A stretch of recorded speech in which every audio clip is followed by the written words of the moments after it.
சாதாரணமான சேவல் இல்ல. முருகப்பெருமானுக்கு கொடியாக விளங்குவதே அந்த சேவல் தான். அது மேல இருந்து கூவுதான், கொக்கரக்கோ அப்படின்னு கூவி ஞான சூரியன் வருகிறான் எல்லோரும் எழுந்திருங்கள் அப்படின்னு நம்ம எழுப்புமா. வள்ளியினுடைய திருமணத்தின் போது கூட சேவலினுடைய ஆற்றலை பற்றி ரொம்ப அழகா முருகப்பெருமான் நிரூபித்திருப்பார்.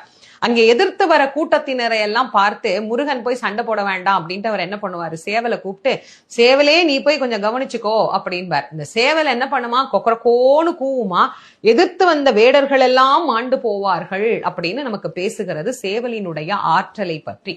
அப்ப சேவல் என்பது எவ்வளவு வலிமை படைத்தது அப்படிங்கிறது தெரியுது இல்ல. அதனால இந்த சேவல் விருத்தத்தை பாராயணம் பண்ணினோம்னா பில்லி, சூனியம், ஏவல், செய்வினை, எதிராளிகள் நமக்கு வைக்கக்கூடிய எந்த வகையான மாந்திரீக பிரச்சனைகளாக இருந்தாலும், அல்லது நம் மீது ஏற்படக்கூடிய திருஷ்டி, சில பேர் நம்ம மேல வைக்கக்கூடிய கண்ணு, இந்த மாதிரி பல விஷயங்களையும் போக்கி